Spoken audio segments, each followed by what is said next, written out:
हर जगह पर अब तो माँ ही माँ नजर आएंगी हम सबको। साल में 2 बार ये नवरात्रि आकर के हमें यह एहसास दिलाती हैं कि देखो हम अपनी माँ का ऋण कभी नहीं चुका सकते, इसलिए हम सबको अपनी अपनी माँओं की खूब सेवा करनी चाहिए, खूब आराधना करनी चाहिए। माँ की आराधना ज़्यादा करनी चाहिए, इसलिए माँ की सेवा ज़्यादा करनी चाहिए, इसलिए अपनी अपनी माँओं की सेवा करनी चाहिए। इसलिए हाँ, आज माँ भगवती के कहते हैं इन नवरात्रियों में हम जो भी काम करते हैं वह सिद्ध हो जाता है। जैसे आप अपने गुरु मंत्र का जाप रोज तो करते ही थे, पर नवरात्रियों में ज़्यादा करो। नवरात्रियों में की गई पूजा, की गई उपासना, किया गया कुछ भी सिद्ध होता है, चाहे ये नवरात्रि हो या चैत्र की नवरात्रि हो। तो कोई भी अनुष्ठान, कोई भी सिद्धि पाना हो, जैसे कोई सिद्धि प्राप्त करना चाहता है ना, वो नवरात्रियों में अनुष्ठान करता है। नवरात्रियों में किया गया कोई भी अनुष्ठान सिद्धि को देने वाला है। इसलिए जैसे आप अपने गुरु मंत्र का भी जाप करें इन नवरात्रियों में तो आपका मंत्र सिद्ध हो जाएगा। इसलिए अधिक से अधिक जाप करना है, अधिक से अधिक यहाँ वहाँ से मन हटा करके इन 9 दिनों में अपने मन को केंद्रित करके भगवान की अधिक से अधिक आराधना करनी है। और इन 9 दिनों में हमें अपनी बैटरी इतनी चार्ज कर लेनी है पॉजिटिविटी से, भक्ति से, कि 6 महीने तक चल जाए। इसके बाद फिर अगली नवरात्रि में चार्ज हो जाएगी। तो ये कुछ विशेष त्यौहार इसलिए होते हैं कि आपको साल भर समय नहीं मिलता, महीने भर समय नहीं मिलता, तो समय निकाल के इन दिनों में आप कुछ अच्छा कर सकते हैं अपने लिए। ये 9 दिन सिद्धि देने वाले दिन हैं। आप कुछ भी कर लीजिए, कोई भी जो भी आप करते हैं। आप राम जी के भक्त हैं तो राम नाम जप लीजिए, कृष्ण के भक्त हैं कृष्ण नाम जप लीजिए, शिव के भक्त हैं शिव नाम जप लीजिए, माता रानी के भक्त हैं माता रानी का नाम जो जपेंगे, जो करेंगे। आप रामचरितमानस का पाठ करें या गीता का पाठ करें या अन्य ग्रंथों का पाठ करें, हर चीज सिद्ध होती है। आपकी जो आस्था है जिसमें वो करिए, पर करिए। ये नवरात्रि विशेष होती है, विशेष पर्व होता है ये। इन दिनों में हमें क्या करना चाहिए? अपने घर में हमेशा सुख शांति बनी रहे, इसलिए अपने घर में आज के दिन से एक देसी घी का दीपक जलाना चाहिए। माँ भगवती को प्रणाम करना चाहिए। आपके घर में जो माता रानी की तस्वीर है उन्हें नमस्कार करना चाहिए और माँ से प्रार्थना करना चाहिए, हे माँ आप नारायण के संग आकर के सदा इस घर में विराजें। भगवान शिव के संग पार्वती अकेली नहीं, शिव के संग पार्वती आए। लक्ष्मी जी अकेली नहीं, नारायण के संग लक्ष्मी जी आए। हम लोग अकेले की पूजा नहीं करते, युगल उपासना करते हैं। युगल जानते हैं? जोड़ी, सीताराम, राधे श्याम, गौरी शंकर। तो माँ आप युगल विराजिए हमारे यहाँ, सदा के लिए विराजिए। हमें अपना पुत्र मानकर, हमें अपना दास मानकर के विराजिएगा, क्योंकि किसी न किसी रूप में हमें शक्ति की आवश्यकता होती ही है। इसलिए हम सभी को बारंबार आज घर में दीपक जला करके माँ भगवती की आराधना करनी चाहिए। और माँ ऐसी आओ कि फिर कभी ना जाओ। हमारी बुद्धि को आप ही निर्मल करो, हमारी शक्ति को आप ही बढ़ाओ, हमारी वाणी को आप ही मधुर करो। हमारे घर में सुख शांति समृद्धि आप लक्ष्मी बनकर आओ, आप सरस्वती बनकर आओ, आप शक्ति दुर्गा बन करके आओ। दुर्गा मैया के कितने हाथ हैं? कितने? 8। 8 हाथ क्यों हैं दुर्गा मैया के? 4 लोगों को खड़ा कर लीजिए तो 8 हाथ हो जाएंगे। मानो दुर्गा मैया कहती है ये नवरात्रि हमें बहुत कुछ सिखाती है, सीखो तो। नवरात्रि ये सिखाती है कि सनातनियों तुम संगठित रहो। हम हिंदू लोग 4 भागों में बटे हुए हैं, ब्राह्मण, क्षत्रिय, वैश्य और शूद्र।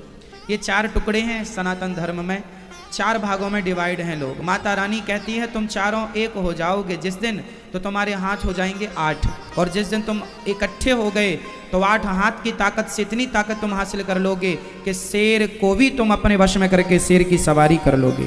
दुर्गा जी शेर की सवारी करती हैं, इसलिए इस संगठन में ये ताकत है कि आप शेर को भी अपने अधीन कर सकते हैं। फिर ये दुनिया के लोग क्या। इसलिए ब्राह्मण, क्षत्रिय, वैश्य और शूद्र चारों को संगठित रहना चाहिए। हम सभी एक ही पिता की संतान हैं। अच्छा बताओ, ब्राह्मण के पिता कौन है? मूल में फर्स्ट ब्राह्मण के पिता, ब्राह्मण कहां से पैदा हुआ है? ब्राह्मण के पिता कौन? भगवान। भगवान श्रीमन नारायण कहो या भगवान ब्रह्मा जी कहो, भगवान नारायण के मुख से प्रकट हुए हैं ब्राह्मण। ब्राह्मणोस्य मुखमासी, भगवान नारायण के मुख से ब्राह्मण प्रकट हुआ। क्षत्रिय हुआ भुजाओं से, वैश्य हुआ है जंघाओं से, और शूद्र हुआ है चरणों से। तो बताओ, चारों के पिता एक हो गए? एक हो गए? बोलो हाँ। हम चारों के पिता जब एक हैं तो फिर भेद क्यों है? हम कौन छोटा बड़ा है? सब भाई भाई की तरह रहो मिलजुल करके। बड़ा व्यक्ति अपने कर्मों से होता है। आपके कर्म अच्छे हैं, आप श्रेष्ठ विचारधारा वाले व्यक्ति हैं, तो आप किसी, चाहे आप ब्राह्मण हो, क्षत्रिय हो, वैश्य हो, शूद्र हो, आपकी विचारधारा रैदास जैसी हो तो रैदास भक्त का भी सम्मान करता है, आदर करता है। उनके भी चरणों का प्रक्षालन करके, चरण धो करके लोग चरण अमृत लेते हैं, ऐसे महापुरुषों का। तो फर्क नहीं पड़ता कि आप ब्राह्मण हैं कि क्षत्रिय हैं कि वैश्य हैं कि शूद्र हैं, आपका भाव कैसा है। व्यक्ति जन्म लेने से बड़ा नहीं होता, व्यक्ति जन्म से भी बड़ा है और कर्म से भी बड़ा हो सकता है। यदि जन्म और कर्म दोनों से श्रेष्ठ है तो क्या बात है। लेकिन व्यक्ति जन्म से श्रेष्ठ है पर कर्म से श्रेष्ठ नहीं है तो वह समाज में सम्मान नहीं पाएगा। सम्मान वही पाता है जो कर्म से श्रेष्ठ होता है। इसलिए आप किसी भी जात से हैं, कोई फर्क नहीं पड़ता, आपके कर्म श्रेष्ठ होने चाहिए। क्यों जी, क्या श्रेष्ठ होनी चाहिए? कर्म। ब्राह्मण होकर भी कर्म से हीन हो गया तो वो किस काम का? क्षत्रिय होकर भी वो कर्म से हीन हो गया तो किस काम का? वैश्य होकर भी कर्म से हीन हो गया, शूद्र होकर भी कर्म से हीन। इसलिए आप जहां हैं वहां रह करके कर्म युक्त बनो। ऐसा कर्म करो कि समाज आपके जैसा पुत्र चाहे कि ऐसा पुत्र हमारा भी हो। फर्क नहीं पड़ता कि आपकी जाति क्या है, आपके कर्म श्रेष्ठ हैं। इसलिए कर्मों की पूजा होती है। अच्छे कर्म करेंगे तो शबरी ने अच्छे कर्म किए तो देखो आज समाज पूजता है शबरी को भी। हाँ या ना? राम की कथा बिना शबरी के पूरी नहीं होती। राम कथा में शबरी का नाम ना आए तो राम कथा पूरी हो ही नहीं सकती। हो सकती है? राम कथा में केवट की कथा ना हो तो राम कथा पूरी नहीं हो सकती। बोलो हो सकती है? राम कथा में यदि निषाद की कथा ना आए तो राम कथा पूरी नहीं हो सकती। निषाद, केवट, शबरी कौन थे? जंगल में रहने वाले भील निषाद थे, जिसे आज समाज छोटा मानती है। लेकिन राम जी ने गले से लगाया। जब मेरे राम ने कोई छुआछूत नहीं रखा, जब राम ने कोई ऊंच नीच का भाव नहीं रखा, तो हम कौन होते हैं छुआछूत और ऊंच नीच का भाव रखने वाले।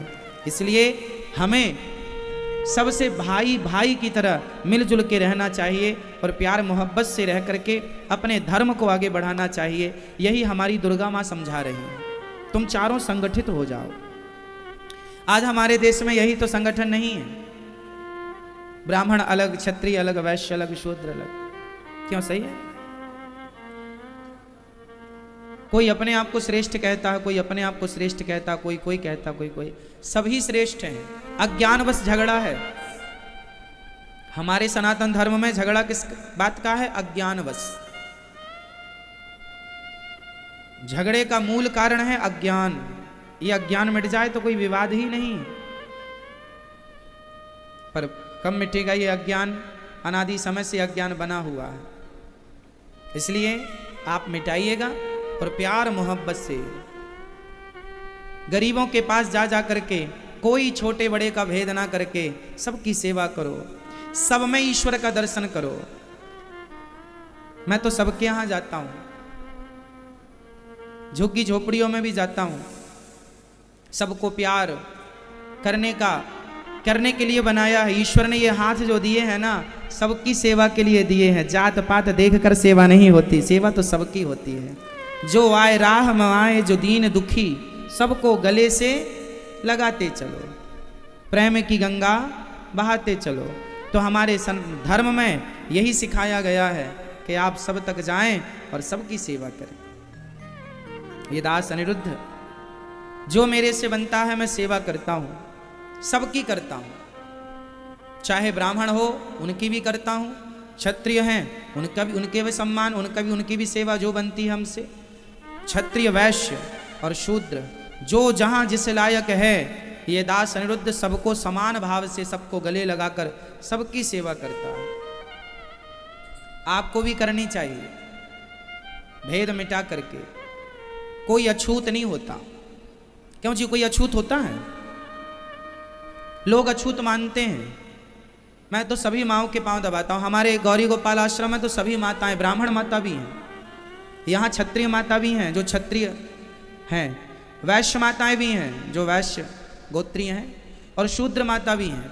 हम सबके चरण दबाते हैं। आज तक हमने किसी भी माँ से उनकी जात नहीं पूछी कि माँ आपकी जात क्या है। हमने तो सबके चरण दबाए हैं, सबकी सेवा की है। हमने तो ये भेद मिटाया है। ना जाने किन लोगों ने ये भेद पैदा किया है। इसलिए आज नवरात्रि के दिन आप भी संकल्प लें कि आप भी सबकी सेवा करेंगे। आपके घर में छोटा सा बच्चा है, 3 साल का, 4 साल का, तो आपके घर का मालिक कौन है? वो बच्चा है कि आप हो? अच्छा एक बात बताओ, घर में मालिक टेंशन में रहता है कि बच्चे टेंशन में रहते हैं?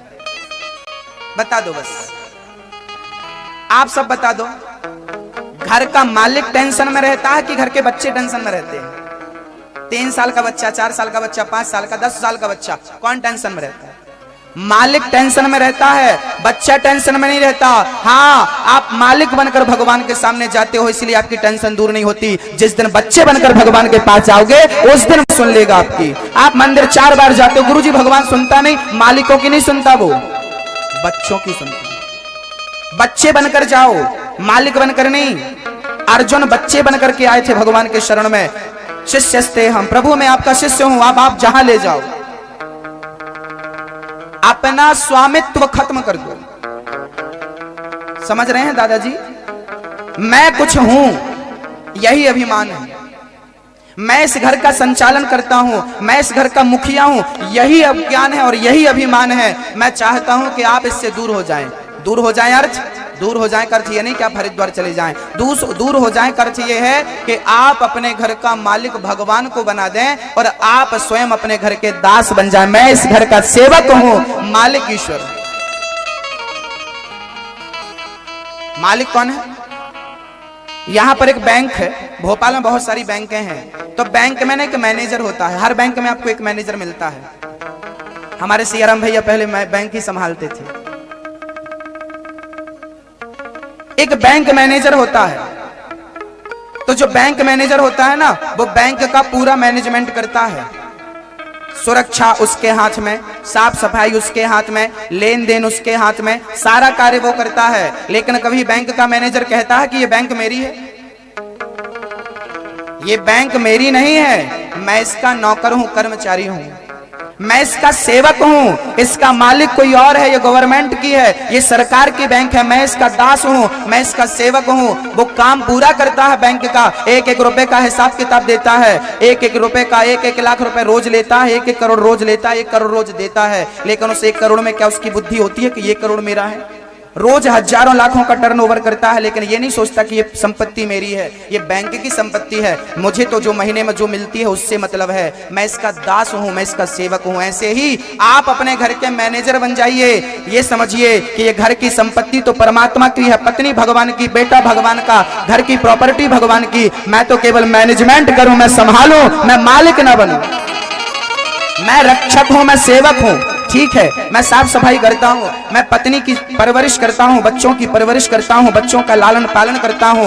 एक भूमिका निभाता हूं पिता की, एक भूमिका निभाता हूं पति की, एक भूमिका निभाता हूं पत्नी की, एक भूमिका निभाता हूं भाई की, एक भूमिका निभाता हूं पड़ोसी की। लेकिन मैं मालिक नहीं हूं। मैं दादा की भूमिका निभा रहा हूं, मैं नाना की भूमिका निभा रहा हूं, मैं मामा की भूमिका निभा रहा हूं, मैं बुआ की फूफा जी की भूमिका निभा रहा हूं, मैं मौसा जी की भूमिका निभा रहा हूं। ये सारी भूमिकाएं हैं, मैं मालिक नहीं हूं। मालिक कौन है? कौन बता दो आप? कौन है मालिक? ईश्वर। तो कभी ये मत सोचना कि मैं कुछ हूं। जिस दिन आपने ये सोचा कि मैं कुछ हूं, ये सोचकर यदि मंदिर जाओगे, अनिरुद्धाचार्य मंदिर जा रहा है, बस चले जाए फिर अनिरुद्धाचार्य मंदिर, कुछ नहीं लेके आएगा। भर के जाओगे तो लाओगे क्या? गंगा जी जब आप बाल्टी लेकर जाते हो तो बताओ, भर के ले जाते हो बाल्टी के खाली ले जाते हो? खाली बाल्टी जाएगी तो गंगा से भर के आएगी, और भरी जाएगी तो क्या लाओगे? हाँ, मंदिर जाओ खाली होकर, सारा अभिमान, सारी वासना, सारा क्रोध, यहाँ तक कि मैं कुछ हूं ये भी भूल कर मंदिर जाओ। और मैं कहता हूं जिस दिन खाली होकर मंदिर जाओगे उस दिन भर करके मंदिर से भगवान तुम्हें भेजेगा। भर कर आओगे, ऑलरेडी भर कर जाते हो। मैं अभिमान, मैं अनिरुद्धाचार्य, मैं मंदिर जा रहा हूं, ये अभिमान लेकर जाएगा तो खाली हाथ आएगा। जब मैं था तब वो नहीं, जब मैं था तब हरि नहीं, अब हरि है मैं नाय, प्रेम गली अति साकरी, जा मैं दो न समाए। जब मैं था तब वो नहीं, मैं मतलब अभिमान, मैं था, अनिरुद्धाचार्य है तो भगवान नहीं है, तू है, मेरी क्या जरूरत। जब मैं भूल जाऊंगा कि मैं कुछ हूं, मैं भूल जाऊं कि मैं कुछ हूं, जब मैं नहीं तब वो आ जाएगा। तेरा अभिमान खत्म हुआ, वो आकर बैठ जाएगा। और जब वो बैठेगा, क्योंकि प्रेम गली इतनी सक्रिय है, इसमें दो लोग नहीं जा सकते, हम और हमारा भगवान दो नहीं जा सकते। चाहे तो तुम अपने अस्तित्व को मिटाओ या तो भगवान नहीं आएगा। तो दो में से एक, या तो आप या तो भगवान। तो एक काम करो, आप और भगवान दोनों मिलके एक हो जाओ। जब मैं था तब वो नहीं, अब वो है मैं ना है। मीरा से पूछा तू कौन है, मीरा से किसी ने पूछा कि तू कौन है, मीरा भूल गई थी कि मैं कौन हूं। मीरा बतला नहीं सकी कि मैं कौन हूं, अपना नाम भूल गई, अपना गांव भूल गई, अरे अपने स्वरूप को भूल गई। अपने अस्तित्व को जब उसने मिटा दिया, अपने आप को मिटा दिया, तब वो परमात्मा को हृदय में बिठाती है और एक रूप में स्थित हो जाती है, भक्ति के रूप में, प्रेम के रूप में, कृष्ण के रूप में। और वो मीरा कृष्ण के मुंह में समा जाती है। दो नहीं, एक होना, समझ रहे हैं, एक होना है।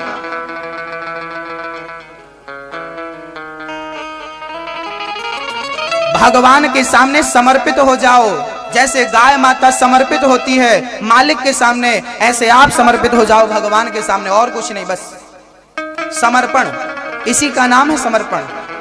अभिमान हटा लो, मैं कुछ हूं, मैं जीरो हूं। राम नाम एक अंक है, बाकी साधन सून, राम रहे 10 गुण है, राम बिना सब सून। एक बार जीरो बोला, एक बार जीरो बोला कि मैं बड़ा हूं, मैं संख्या को 10 गुना